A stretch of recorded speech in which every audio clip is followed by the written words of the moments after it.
그리스도인들은 영적으로 새로 태어나는 순간부터 말씀과의 관계를 가집니다. 말씀으로 태어난 신자는 태어난 순간부터 그 말씀에 반응을 보이게 되어 있습니다. 그리고 계속해서 이 진리의 말씀에 순종할 때 하나님께서 의도하신 축복을 누리게 됩니다.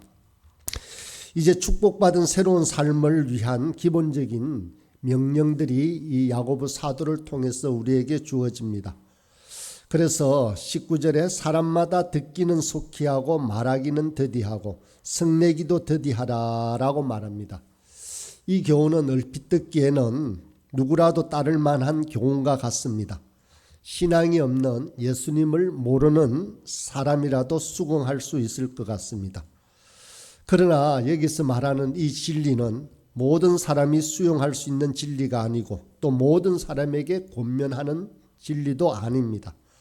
말씀으로 새로 태어난 것을 알고 있는 형제들에게 지금 야고보 사도는 권면하고 있는 것입니다. 자기가 하나님의 자녀로 태어남을 인식하고 있는 사람들에게 충고하고 있다라는 것입니다. 너희가 알지니라고 말하는 것은 이 개역 개정판에는 이렇게 되어 있지만 예전 성경 개역 한글판에는 너희가 알거니와로 번역되어 있는 것을 보았습니다. 이 둘의 차이는 너희가 알지니다라고 하는 것은 마땅히 알아야 된다라는 의미이고 너희가 알거니와라는 것은 이미 알고 있다는 뜻입니다. 그런 면에서는 하나님의 말씀을 받은 사람들은 이미 알고 있다라고 번역하는 예전 번역이 좋지 않나 생각합니다. 어떻든지 간에 자신이 하나님의 말씀으로 태어난 것을 안다면 자신이 수긍하는 이 진리를 자신의 삶에 반영해 보라 하는 것이 이 본문의 의도입니다.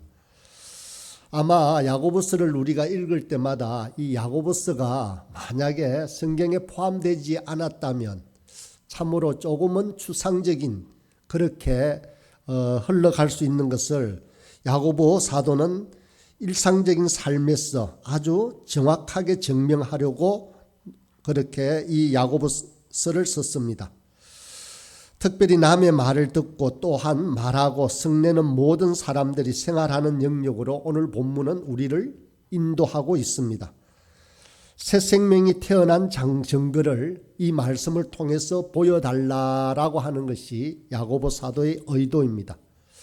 우리가 새 생명으로 태어났습니다. 그렇다면 오늘 본문을 통해서 그 새 생명으로 태어난 첫 번째 증거가 무엇이냐 하는 것입니다. 듣기는 속히 하는 것입니다. 듣기를 속히 한다라고 말하는데 새 생명으로 태어난 사람의 반응은 신속하게 말씀에 반응한다라는 것입니다. 새 생명으로 태어난 사람은 하나님의 말씀을 진지하게 듣는다는 것입니다. 이것이 바로 새 생명으로 태어난 첫 번째 증거입니다. 말씀을 귀로 듣고 마음으로 받아들입니다. 그래서 좋은 신앙인은 일상생활에서 하나님의 말씀을 읽는 사람입니다. 듣는 사람입니다. 하나님의 사람들은 성경 말씀을 사랑합니다. 그간 2000년의 우리 기독교 역사를 통해 볼 때 하나님의 말씀을 좋아하며 또 하나님 말씀을 곁에 두었던 자들이 분명 우리의 믿음의 선진들이었습니다. 하나님을 사랑하는 것을 하나님의 말씀을 사랑하는 것으로서 그 삶을 입증하였습니다. 또 한 가지 하나님 백성의 징표가 있는데 그것은 하나님의 말씀을 받을 때 자신의 잘못을 그 말씀이 지적하면 그대로 수긍하고 고치려 한다는 것입니다. 그리고 말씀에 따라 그 삶을 바꾸는 것을 기뻐한다는 것입니다. 그것이 새 생명으로 태어난 사람의 반응입니다. 그러나 불신자는 다릅니다. 그리고 위선자도 다릅니다. 그들은 말씀에 전혀 반응을 보이지 않습니다. 긍정적인 반응을 결코 보이지 않는다라는 것입니다.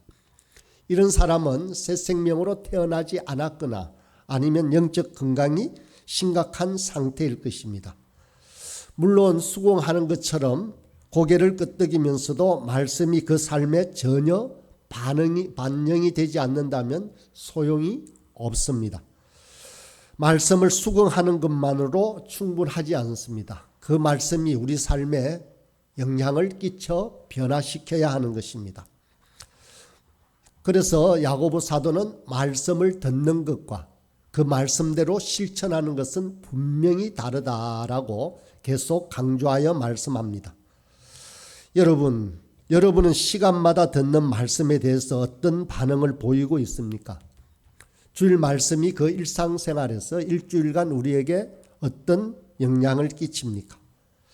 매일 읽는 말씀이 우리의 삶과 어떤 관계를 가지고 있습니까?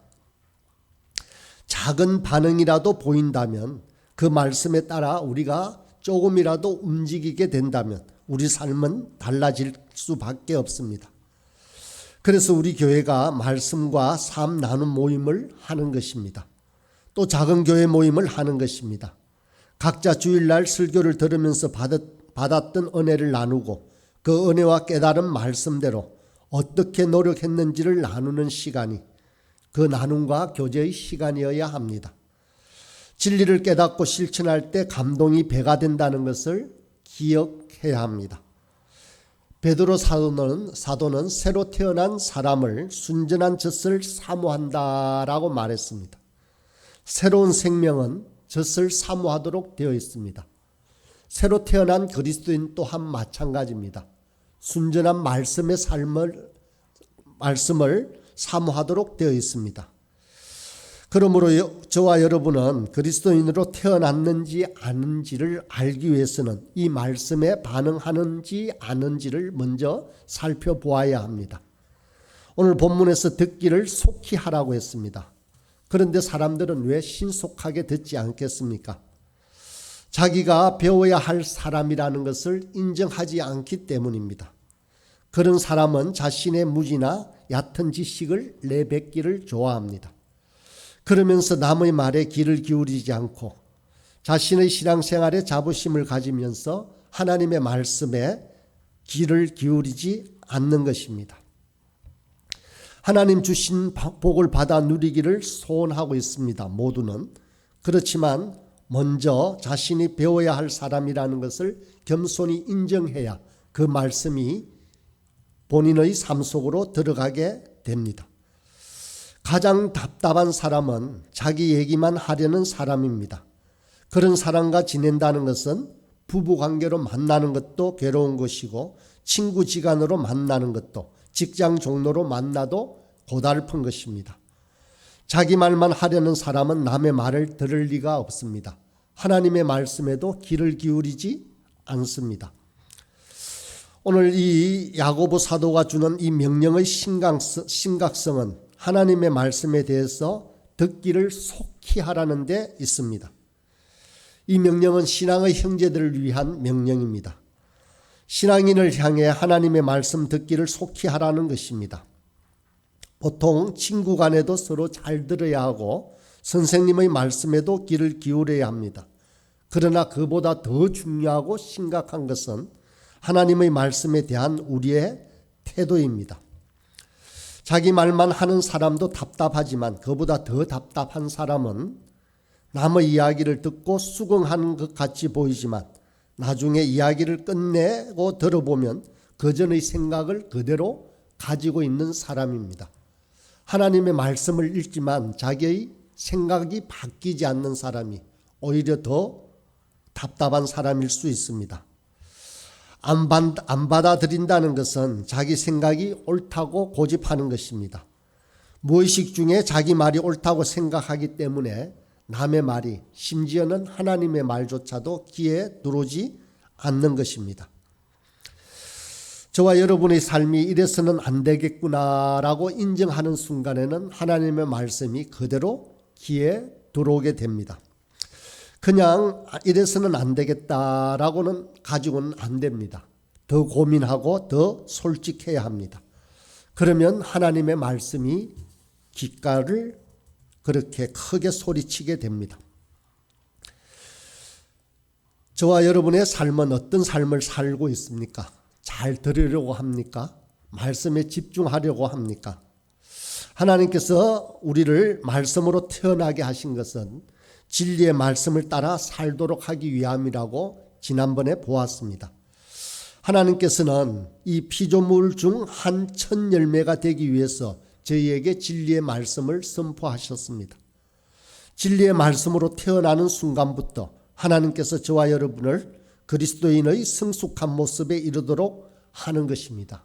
이것이 하나님이 우리를 향한 소원입니다. 신앙생활을 한 세월은 꽤 흘렀는데 영적 수준은 아이로 머무는 것은 하나님께서 결코 원치 않으십니다. 그러므로 영적 새 생명으로 태어난 사람들은 신령한 말씀의 젖을 사모해야 하는 것입니다. 그러면 속히 들으라라고 했는데 어떻게 신속히 들을 수 있겠습니까? 그것은 말씀과 조용히 대면할 수 있는 시간을 가져야만 합니다. 어느 시간 어느 때라도 좋습니다. 성경을 통독해도 좋습니다. 성경을 연구하여도 좋고 조용히 묵상하거나 성경을 암송하여도 좋습니다. 말씀을 들을 수 있는 가장 손쉬운 방법은 말씀이 선포되는 자리에 나아가는 것입니다. 말씀이 선포되는 예배 시간마다 다 참석하는 것입니다. 말씀을 들을 수 있는 자리라면 어디라도 가고 싶어 하는 것이 건강한 하나님 백성의 특징입니다. 꼭 특별한 신앙 성장의 훈련 프로그램이 필요한 것이 아닙니다. 제자 훈련 좋습니다. 그렇지만 꼭 그것이 필수적인 것이라기보다 주일 수요 예배, 새벽 기도회 등 교회의 모든 예배에만 빠짐없이 참석하여도 우리는 잘하게 되어 있습니다. 듣기를 속히 할 때 신앙은 자랍니다. 이것은 단순한 의무가 아니라 우리 안에 거룩한 새 욕망이 생겼다는 것의 증거입니다. 하나님 자녀는 하나님의 말씀을 사모하게 됩니다. 그것은 의무의 문제가 아니라 본능적으로 어린아이가 젖을 사모하듯이 우리들도 들으면 들을수록 더 듣고 싶어지는 것입니다. 이제 새 생명으로 태어난 우리가 새 생명으로 태어났다면 그 두 번째 증거가 무엇입니까? 두 번째 야고보서에서 하는 명령은 말하기를 더디하라는 것입니다. 말하기는 더디하라는 것은 일반적으로 적용될 수 있는 내용입니다. 모임 시간을 한번 연상해 보십시오. 어떤 주제가 나왔을 때 누가 가장 먼저 말하게 됩니까? 그 주제에 대해서 조금이라도 안다고 생각하는 사람입니다. 모르면 다른 사람이 말할 때 들으려고 하듯 선뜻 자기가 말하려고 하지 않습니다. 성경은 우리 모두에게 말하기는 더디하라라고 말합니다. 자신이 하나님의 말씀을 깊이 묵상하기 전에는, 하나님의 말씀이 자기의 것이 되기 전에는 아는 척하지 말라는 것입니다. 그런데 제가 이렇게 말을 하면 말씀과 삶 나눔 모임 때 문제가 생길 수도 있다는 생각을 해보았습니다.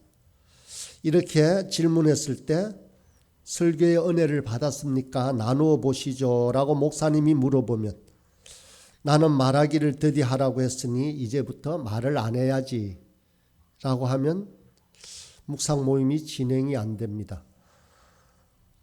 그런 뜻이 결코 아닙니다. 말귀를 알아들으라는 말입니다. 말하기를 더디하라고 했다고 해서 말을 안 하려고 결심해서는 안 됩니다. 우리는 몹시 빨리 말하려고 하면서 듣기는 싫어한다는 속성을 가지고 있다는 것입니다. 자기 말을 많이 하는 성도는 좋은 성도가 될 수가 없다는 것입니다. 아무리 놀라운 체험을 했다 하더라도 자신의 이야기만 쏟아놓으면 아직은 영적으로 어린 사람이 될 수 있습니다.